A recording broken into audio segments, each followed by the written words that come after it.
Dulu, negara berebut pelabuhan, kanal, jalur laut, bandara, pusat internet. Hari ini, mereka berebut sesuatu yang jauh lebih penting, yaitu jalur distribusi uang digital. Stablecoin telah menjadi bagian dari strategi nasional di berbagai pusat keuangan dunia. Amerika, Hong Kong, Singapura, Uni Eropa, dan Uni Emirat Arab kini memiliki kerangka regulasi atau lisensi khusus karena mereka melihat stablecoin sebagai infrastruktur pembayaran dan aset digital, bukan sekedar instrumen spekulatif. Negara tidak pernah berebut teknologi. Negara berebut perdagangan, modal, likuiditas, talenta, perusahaan, jaringan. Teknologi hanyalah alat. Contoh sejarah, Portugal membangun pelabuhan. Belanda membangun pelabuhan. Inggris juga membangun pelabuhan. Amerika membangun Wall Street. Singapura membangun financial hub. Sekarang, negara mulai membangun digital financial hub. Stablecoin mengubah definisi financial center. Dulu, financial center berarti banyak bank, bursa saham, gedung pencakar langit. Hari ini, financial center berarti lisensi digital, tokenisasi aset, stablecoin, settlement 24 jam dalam 1 minggu, infrastruktur blockchain. Mengapa perlombaan baru dimulai? Karena kini hampir semua pusat keuangan besar memiliki kerangka yang jelas. Amerika Serikat melalui Genius Act, Uni Eropa melalui MiCA, Singapura melalui kerangka stablecoin dari MAS, Hong Kong melalui rezim lisensi penerbit stablecoin, Uni Emirat Arab melalui regulasi payment token. Mereka tidak berlomba membangun blockchain. Mereka berlomba menjadi rumah bagi jaringan pembayaran generasi berikutnya. Dilihat dari data terbaru, pasar stablecoin yang didukung fiat telah tumbuh menjadi sekitar 300 miliar US dollar pada 2026, didorong oleh pembayaran lintas negara dan adopsi institusional. Ini bukan lagi niche kripto. Ini mulai menjadi kelas infrastruktur keuangan. Negara yang paling agresif adalah Amerika, dengan tujuan menjaga dominasi dolar. Jika stablecoin akan menjadi dolar internet, Amerika ingin dolar digital itu tetap berputar dalam kerangka hukumnya. Genius Act memberi kepastian hukum federal bagi penerbit stablecoin dengan persyaratan cadangan, transparansi, dan pengawasan. Kemudian, Hong Kong memiliki tujuan menjadi pintu masuk aset digital Asia.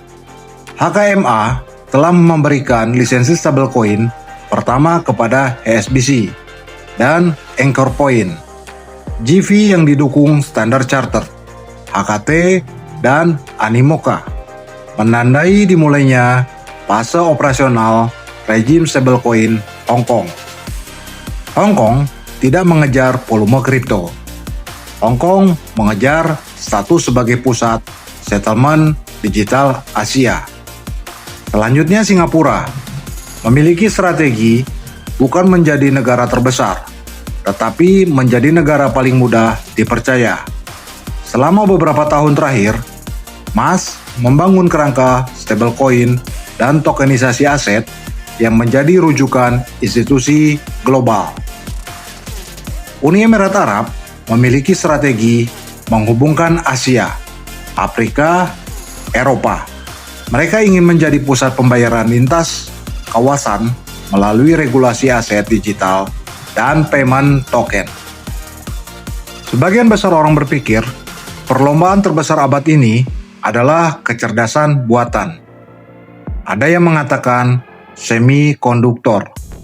Ada yang mengatakan energi. Semuanya penting. Tapi menurut saya, ada perlombaan lain yang jauh lebih sunyi. Perlombaan yang hampir tidak pernah masuk berita utama. Perlombaan untuk menjadi pelabuhan uang digital dunia. Kemudian, lihat apa yang terjadi. Amerika mengubah undang-undangnya. Hong Kong menerbitkan lisensi stablecoin pertama.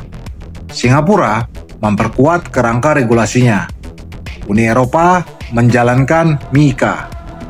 Uni Emirat Arab membuka pintu bagi perusahaan aset digital. Ini bukan kebetulan, karena mereka tidak sedang memperebutkan token. Mereka sedang memperebutkan arus uang. Dan dalam sejarah, siapa yang mengendalikan arus uang seringkali mengendalikan masa depan ekonomi. Mari kita lupakan dulu kata tentang kripto, karena kata itu justru membuat kita melihat masalah dari sudut yang terlalu sempit. Saya ingin mengajak kalian melihat dunia seperti seorang ahli strategi. Bayangkan, Anda hidup 500 tahun yang lalu. Mengapa kerajaan-kerajaan besar rela menghabiskan begitu banyak uang untuk membangun pelabuhan? Karena mereka tahu, pelabuhan bukan sekedar tempat kapal berhenti. Pelabuhan adalah tempat arus perdagangan bertemu. Semakin banyak kapal yang datang, semakin banyak uang yang berputar. Semakin besar perdagangan, semakin besar pajak, semakin besar pendapatan, semakin besar kekuasaan. Sekarang kita lompat ke abad ke-21. Kapal masih ada, pelabuhan juga masih ada, tetapi ada arus baru yang jauh lebih besar. Bukan kontainer, bukan minyak, melainkan arus uang digital. Negara yang menjadi tempat uang digital berputar akan menarik perusahaan, likuiditas, talenta, modal, dan inovasi. Karena itu, stablecoin bukan lagi isu teknologi. Stablecoin telah berubah menjadi isu strategi nasional. Selanjutnya, mari kita mulai dari Amerika. Banyak orang berpikir Amerika mengatur stablecoin karena takut terhadap kripto. Saya rasa itu bukan alasan utamanya. Amerika memahami satu hal yang sangat penting. Selama lebih dari 80 tahun, dolar menjadi mata uang utama perdagangan dunia. Tetapi sekarang, cara dolar bergerak mulai berubah. Dulu, dolar bergerak melalui bank. Hari ini, dolar juga bergerak melalui wallet, melalui blockchain, melalui stablecoin. Pertanyaannya, jika distribusi dolar berpindah ke internet, siapa yang akan mengendalikan distribusi tersebut? Itulah mengapa Amerika bergerak, bukan untuk melawan inovasi, tetapi untuk memastikan bahwa jika dolar menjadi aset digital, jalurnya tetap berada di dalam sistem yang mereka awasi. Amerika tidak sedang mempertahankan uangnya. Amerika sedang mempertahankan network efek dolar.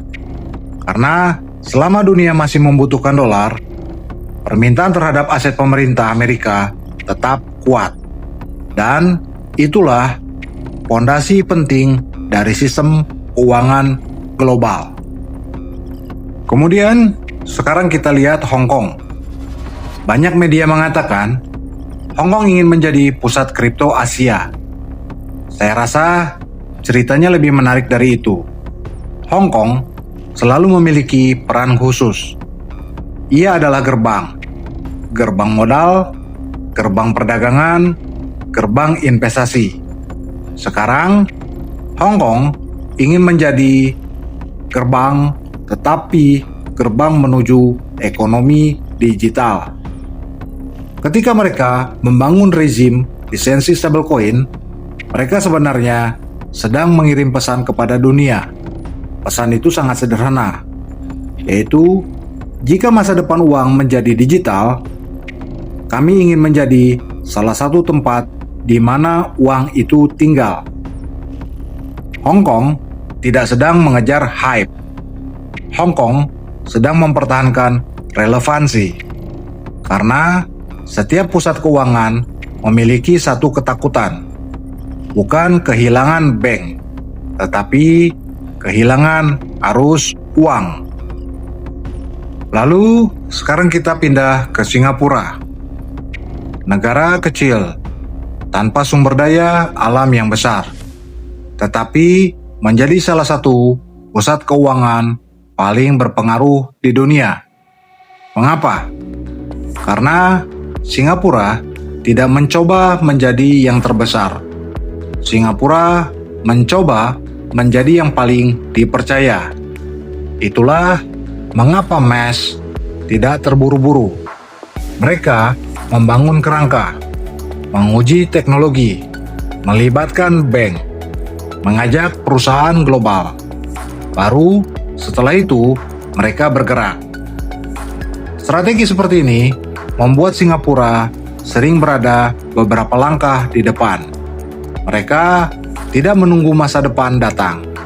Mereka menciptakan kondisi agar masa depan memilih datang kepada mereka. Masa depan keuangan tidak selalu dibangun oleh negara terbesar. Seringkali dibangun oleh negara yang paling dipercaya. Lalu ada Uni Emirat Arab. Jika Amerika memiliki dolar, jika Hong Kong memiliki gerbang Asia, jika Singapura memiliki kepercayaan, maka Uni Emirat Arab memiliki posisi geografis. Coba kalian lihat peta. Di sebelah timur Asia, di sebelah barat Eropa, di sebelah selatan Afrika. Mereka ingin menjadi simpul yang menghubungkan ketiganya. Dan untuk menjadi simpul, Anda membutuhkan lebih dari bandara dan pelabuhan. Anda membutuhkan infrastruktur keuangan digital. Sekarang pertanyaan besarnya adalah, di mana posisi Indonesia? Kita sering bangga menjadi pasar terbesar, populasi terbesar, ekonomi digital terbesar, pengguna internet besar. Semua itu benar. Tetapi ada satu pertanyaan yang jauh lebih penting. Apakah kita hanya ingin menjadi pengguna rel? Atau kita ingin ikut membangun rel? Karena dalam sejarah, negara yang hanya menjadi pasar biasanya membayar biaya kepada pihak yang memiliki infrastruktur. Sedangkan negara yang membangun infrastruktur menjadi tempat nilai ekonomi berkumpul. Inilah pertanyaan yang menurut saya perlu mulai kita diskusikan. Bukan hanya sebagai pemerintah, tetapi sebagai founder, operator, engineer, dan generasi yang akan membangun sistem keuangan berikutnya. 500 tahun yang lalu, kerajaan membangun pelabuhan. 100 tahun yang lalu, negara membangun bursa. 30 tahun yang lalu, mereka membangun internet. Hari ini, mereka membangun pelabuhan uang digital. Dan pertanyaan terbesar bukan lagi siapa yang memiliki stablecoin terbaik, tetapi siapa yang akan menjadi rumah bagi uang digital dunia. Namun, ada paradoks yang jauh lebih besar. Jika setiap negara membangun relnya sendiri, bukankah dunia justru akan menjadi semakin terfragmentasi?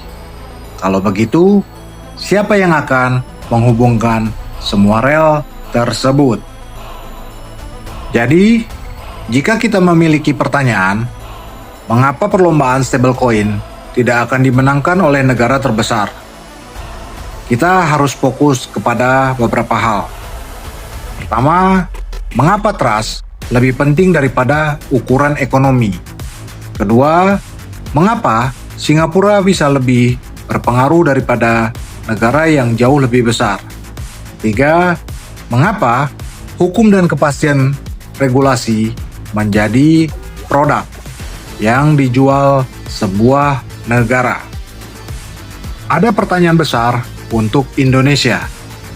Bukan sekedar Indonesia harus membuat stablecoin, tetapi di posisi mana Indonesia ingin berada? Apakah sebagai builder? Apakah sebagai gateway? Apakah sebagai liquidity hub? Apakah sebagai konsumer atau koordinator ASEAN? Ini akan menjadi salah satu bagian paling kuat karena sangat relevan dengan audiens Indonesia. Karena perang yang sebenarnya baru dimulai. Di sini perspektif diperbesar. Bukan lagi Amerika melawan Hong Kong, tetapi stablecoin, CBDC, tokenized deposit, commercial bank money, money market fund, tokenized treasury. Semuanya akan hidup berdampingan. Justru disinilah kompleksitas baru muncul. 500 tahun yang lalu, kerajaan membangun pelabuhan. 100 tahun yang lalu, negara membangun bursa. 30 tahun yang lalu, dunia membangun internet. Hari ini, kita sedang membangun pelabuhan untuk uang. Dan seperti semua revolusi infrastruktur sebelumnya, pemenangnya mungkin bukan negara yang paling cepat, bukan pula negara yang paling kaya, tetapi negara yang mampu membuat seluruh dunia merasa aman untuk membangun di atas infrastrukturnya. Karena pada akhirnya, uang selalu mencari tempat yang paling dipercaya. Kalau selama ini kamu mengira masa depan keuangan adalah pertarungan antara Bitcoin dan stablecoin, mungkin kamu sedang melihat perang yang salah. Karena perang sesungguhnya bukan tentang siapa yang memiliki uang digital, melainkan siapa yang membangun infrastruktur tempat uang digital dunia bergerak. Kalau kamu ingin memahami bagaimana sistem ini sedang dibangun, subscribe sekarang. Karena di episode berikutnya, kita akan membahas mengapa dunia tidak lagi kekurangan rel pembayaran. Justru sebaliknya, kita akan melihat bagaimana ledakan stablecoin, CBDC, dan jaringan pembayaran baru menciptakan masalah baru, fragmentasi, dan mengapa itu akan menjadi peluang terbesar dekade berikutnya.